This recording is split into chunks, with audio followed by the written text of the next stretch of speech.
yang berkuasa di dalam hidup kami. Karena itu kami tahu bahwa manusia tidak hidup dari roti saja, tetapi juga dari firman yang keluar dari mulut Allah. Karena itulah kami Tuhan, untuk boleh pada siang hari ini meneduhkan hati kami dalam ibadah yang sudah berlangsung. Kami memuji kebesaran-Mu, kami berdoa, dan tiba saatnya bagi kami untuk membaca dan mempelajari firman-Mu. Dan jadilah kehendak-Mu, nama Tuhan Yesus ditinggikan. Terima kasih Bapa, dalam nama Tuhan Yesus kami berdoa. Amin.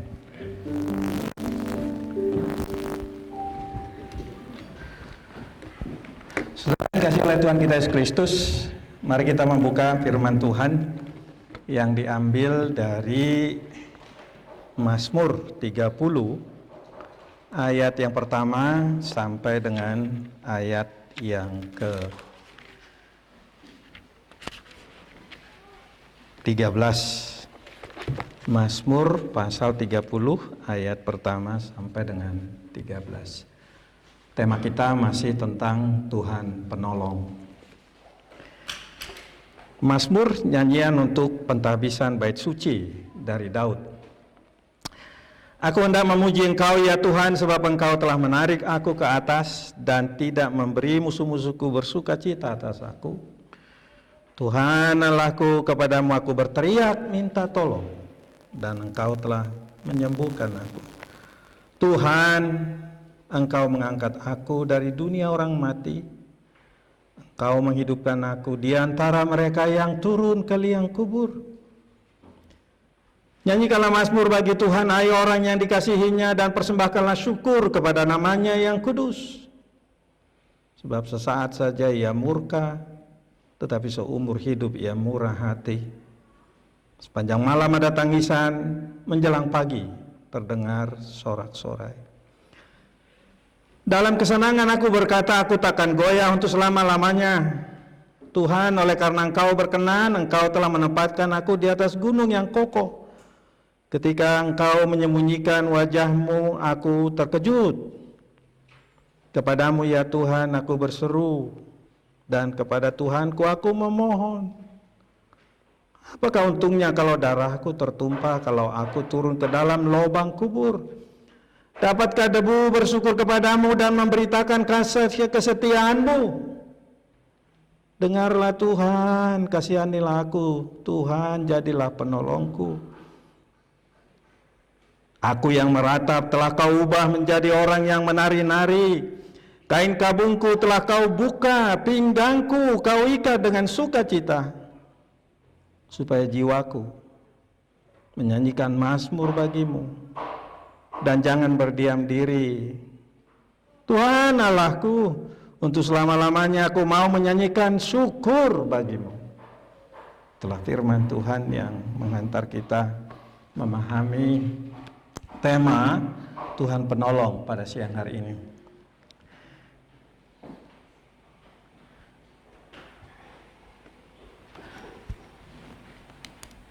Saudara yang dikasihi oleh Tuhan kita Yesus Kristus, saya tidak tahu sejauh mana saudara pernah mengalami pertolongan Tuhan.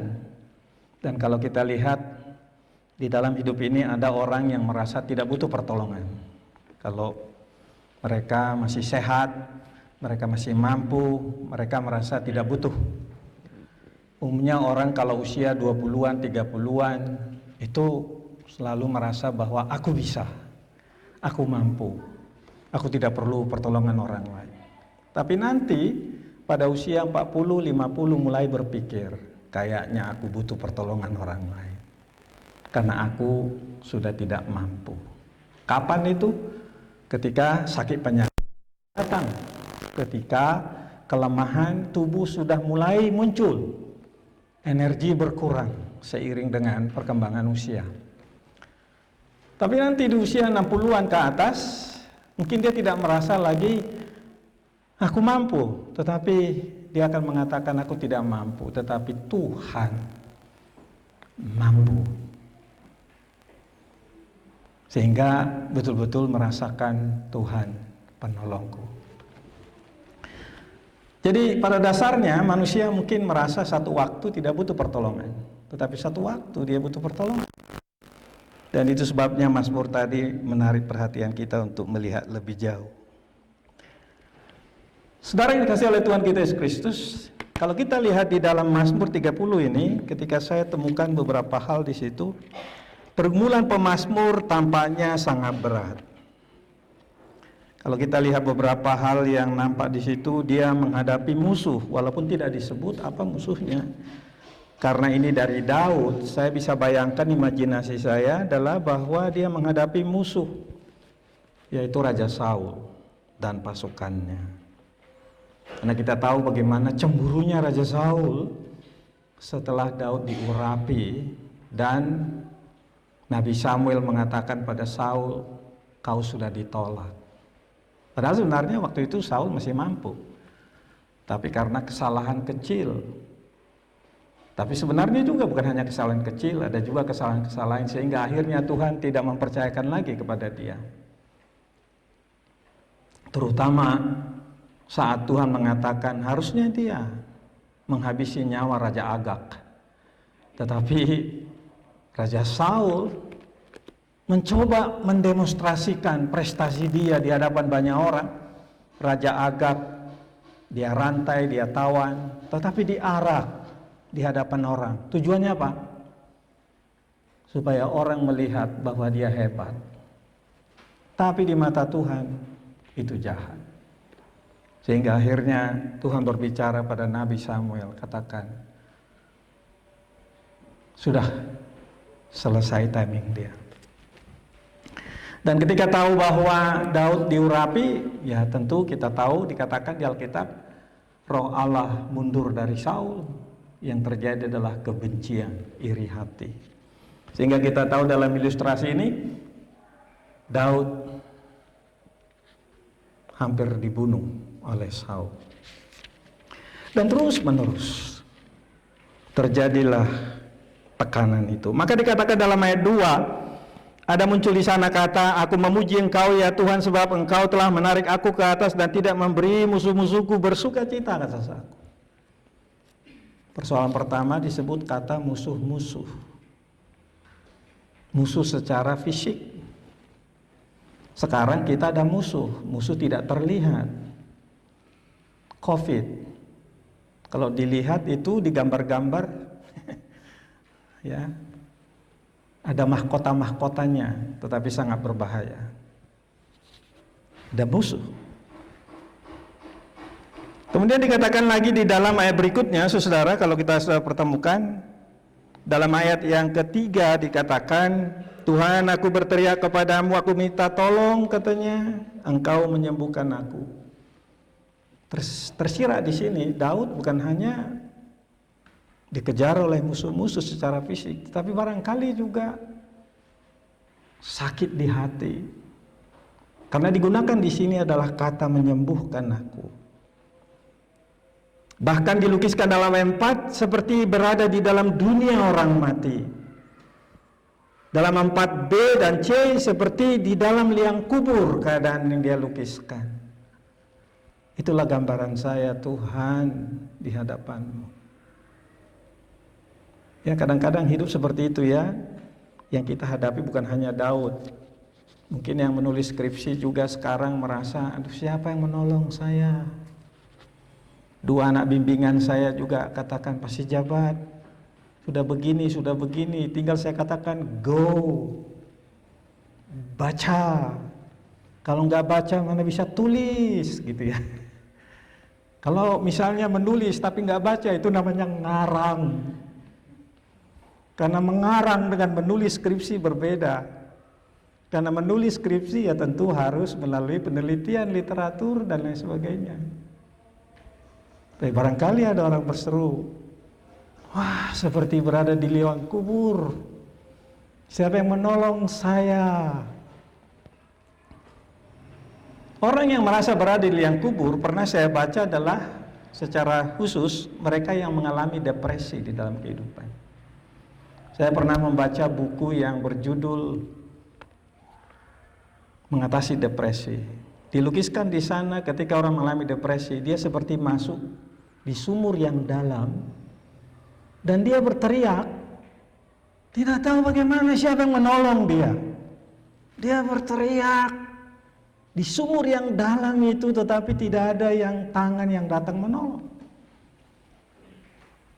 Dan saya tidak tahu apakah Daud ini sampai ke level itu, Tuhan Engkau mengangkat aku dari dunia orang mati, Engkau menghidupkan aku di antara mereka yang turun ke liang kubur.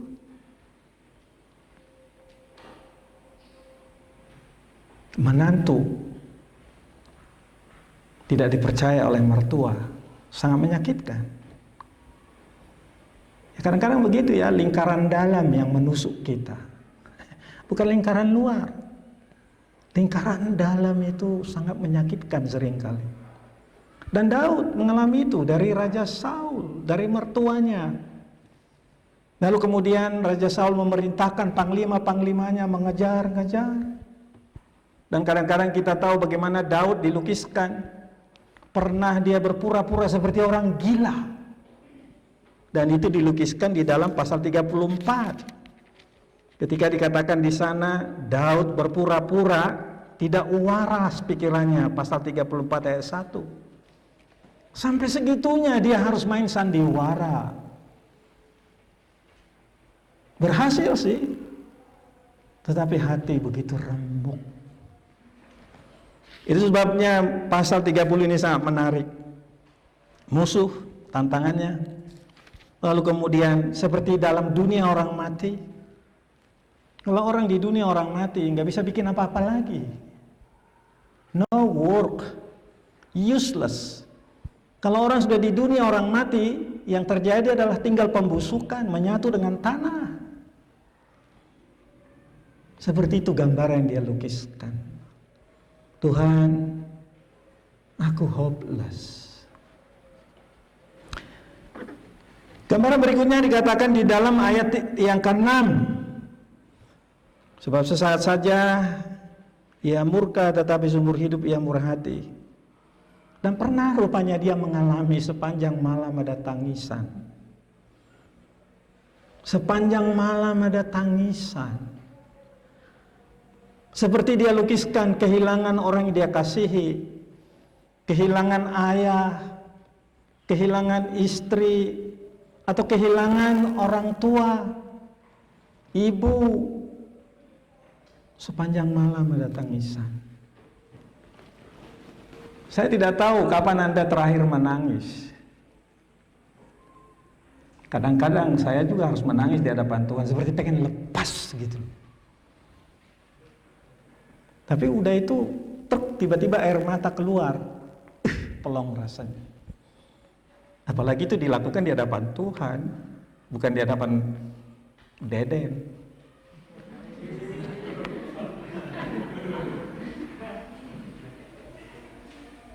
Ya, dan katakan nggak usah menangis, laki-laki nggak usah menangis, perempuan aja yang nangis. Seperti ini Daud juga dia menangis di hadapan Tuhan. Ketika karya ilmiah saya, waktu saya bikin disertasi, yaitu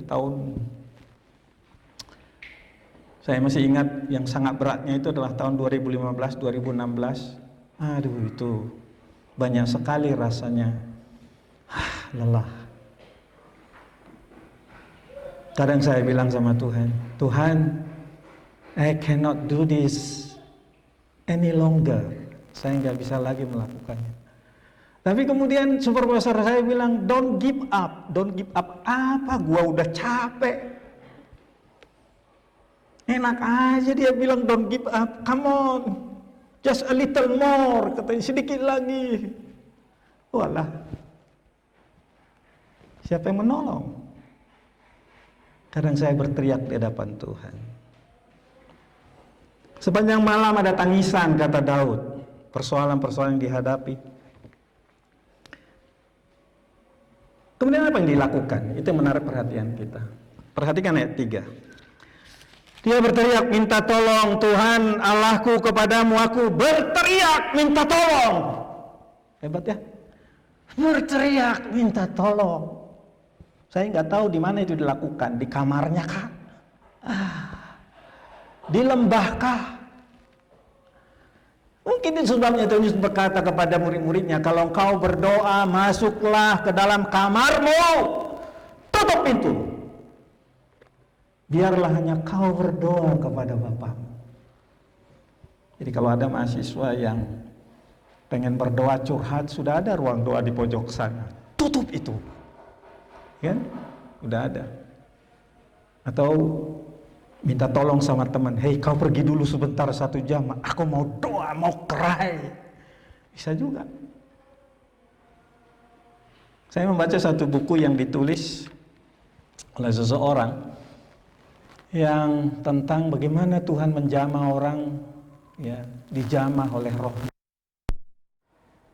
Kalau nggak salah itu adalah pengalaman Dale Moody. Nah, kemudian Dale Moody ini hebat khotbah. Tapi dalam satu kebaktian ada 3 wanita yang mereka ini melihat Dale Moody ini baru ngomong hanya di pikiran doang, khotbahnya hebat, menjabarkan, it makes sense, tapi belum dari hati. Semua orang pulang, 3 perempuan ini datang ke depan. Mr. Moody, kami menghargai khotbah Anda. Hebat. Tapi kami merasa ada sesuatu yang belum. Bapak itu belum mengalami jamahan Roh Kudus. Dale Moody pikir, siapa perempuan ini? Berani-berani mengatakan kepada saya pengkhotbah. Apalagi Dale Moody adalah pengusaha pabrik sepatu yang kaya. Berani-berani bilang sama saya, belum ada urapan Roh Kudus di hati saya. Oke. We'll pray for you, kata wanita ini. Singkat saja, didoakan Dale Moody. Tapi bagi Dale Moody, apa ini? Gak apa-apalah, sedang sekedar menghargai audience. Dia terima doanya, lalu pulang. Tapi sejak hari itu dia berpikir dan berpikir. Tuhan seperti menyelidiki hatinya. Sampai satu waktu dia berpikir begini, benarkah Tuhan bahwa aku belum mengalami jamahan-Mu di dalam rohku? Pentingkah itu Tuhan? Terus menerus. Sampai satu waktu dia pergi ke satu tempat, tiba-tiba Roh Kudus menyingkapkan kepada dia kesalahan-kesalahannya, dosanya, dan kemudian Roh Kudus menyingkapkan kepada dia besarnya kasih Bapa, pengampunan dalam Yesus Kristus yang menghapus dosanya. Dia seperti perenungan itu begitu luar biasa dalam batinnya. Sampai dia menangis di hadapan Tuhan. Terus air mata. Aduh Tuhan, aku manusia berdosa, terima kasih bahwa Engkau mengasihi aku. Terus air mata datang. Tahu di tempat itu ada temannya. Dia bilang kepada temannya, "May I borrow your room? I will pray," dia bilang. Kemudian temannya bilang, dia lihat Moody sedang air mata, terus kemudian apa yang terjadi? Dia berdoa, dia berteriak kepada Tuhan. Terima kasih Tuhan. It makes sense sekarang bahwa rohku Kau jamah. Terima kasih, aku mengerti sekarang betapa besar karunia-Mu. Manusia sangat besar.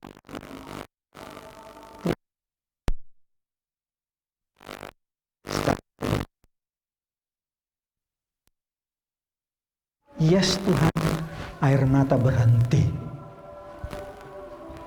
Dan sejak itulah Dale Moody menjadi pengkhotbah, bukan dari pikiran, tapi dari hati. Pemazmur ini berteriak minta tolong. Dikatakan dalam ayat 9-11, aku berseru, perhatikan ayat 9-11, kepadamu ya Tuhan aku berseru, kepadamu aku memohon.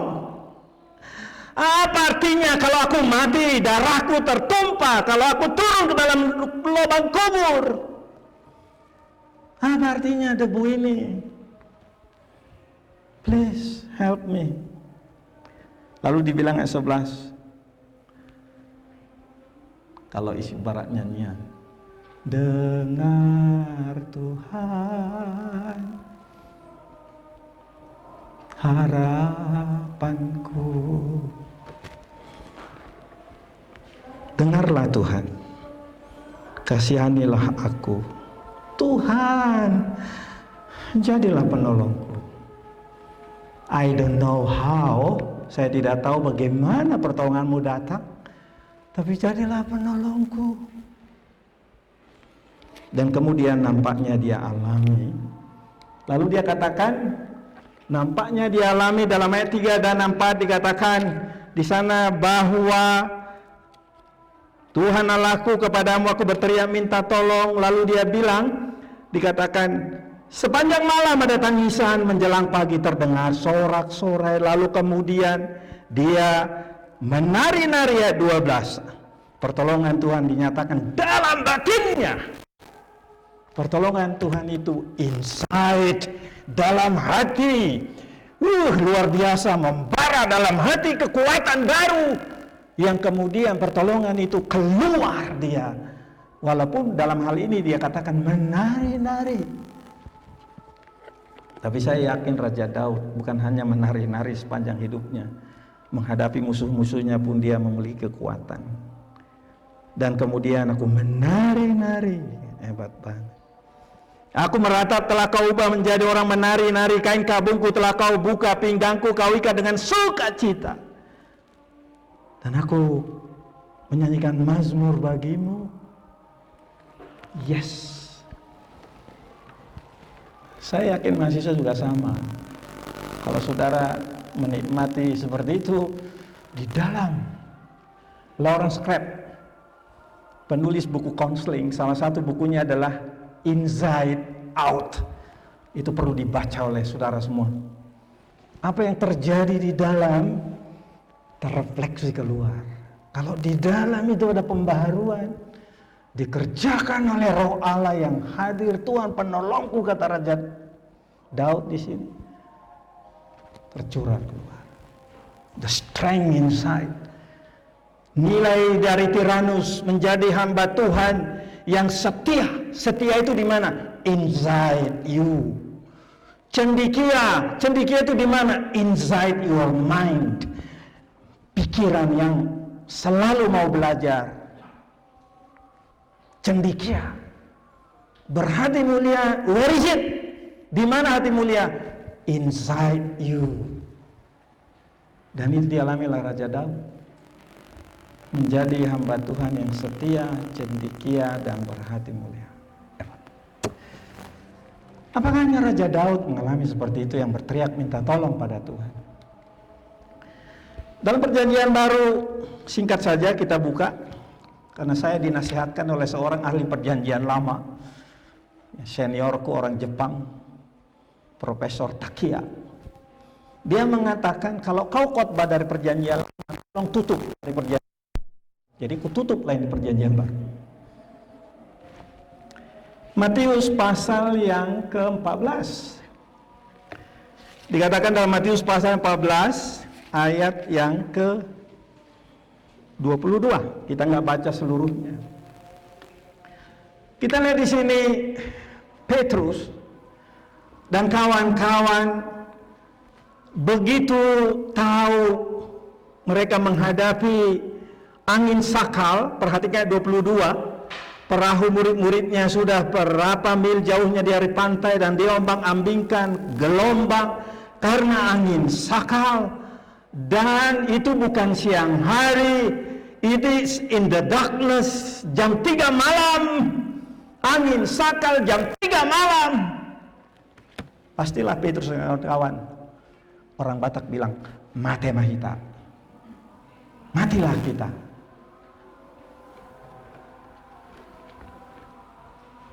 Tapi Tuhan melihat dari jauh. Tuhan yang berdoa sendirian, perhatikan 23. Tuhan yang berdoa di atas bukit sendirian, dia datang. Aku suka dengan ini. Saya suka dengan Tuhan Yesus yang berdoa di bukit, di malam gelap. Dia tahu kehidupan anak-anaknya, murid-muridnya, in trouble, dalam pergumulan. Dan tantangan itu datang dari luar mereka. Angin sakal bukan dari dalam mereka. Dan ketika tantangan dari luar mereka menimbulkan kepanikan dari dalam mereka, menjadi begitu desperate, sangat pedih, terancam. Saya suka cerita ini. Makanya kalau aku punya masalah, langsung aku pelajari, baca baik-baik perikop ini. Yes Tuhan, ada angin sakal sekarang. Angin sakalmu aku nggak tahu ya.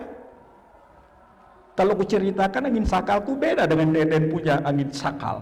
Merenan Deden tak aya angin sakal. Aya abdi mah gaduh. Sur pisan angin sakal teh. Tapi sawaktos-waktos. Sewaktu-waktu.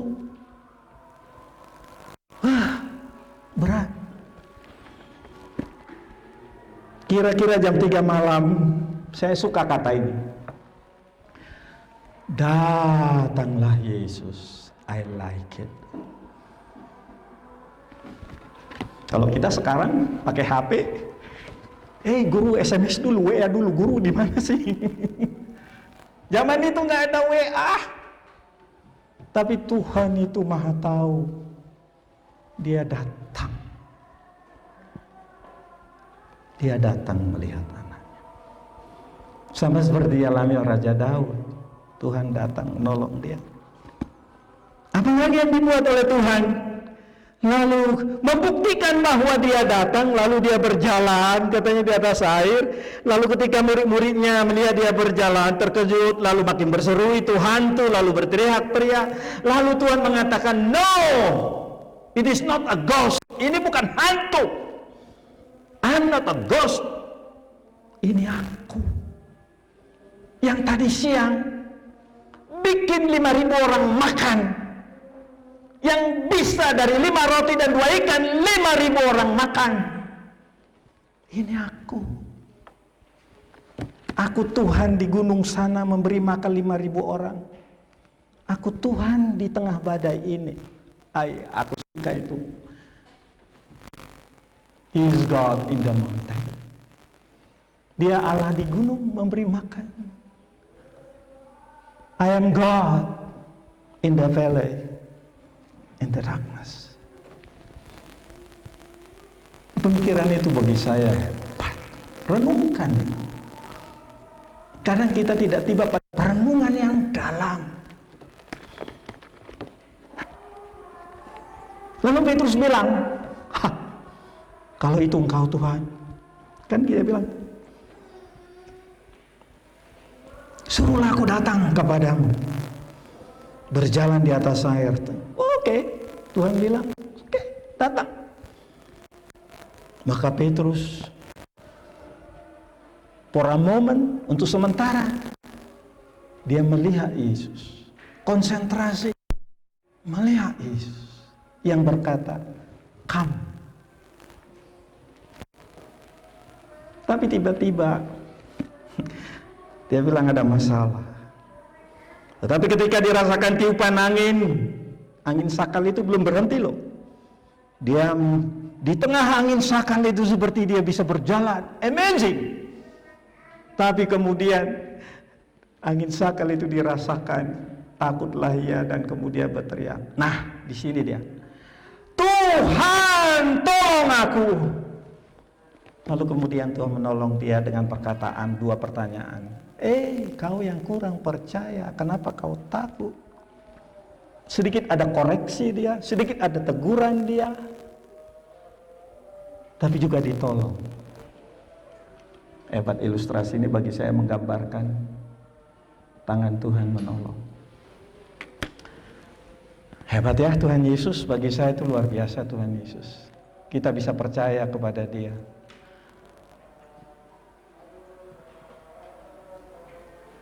Ya, kadang kita seperti itu perjalanan rohani kita. Kita coba dulu. Wah, semangat. Tiba-tiba di satu momen tertentu, mau tenggelam. Dan disitulah kita perlu Tuhan tolong aku. Kalau di sini kan langsung Tuhan nolong dia. Dalam pengalaman hidup sehari-hari, kadang-kadang bagaimana cara Tuhan menolong kita?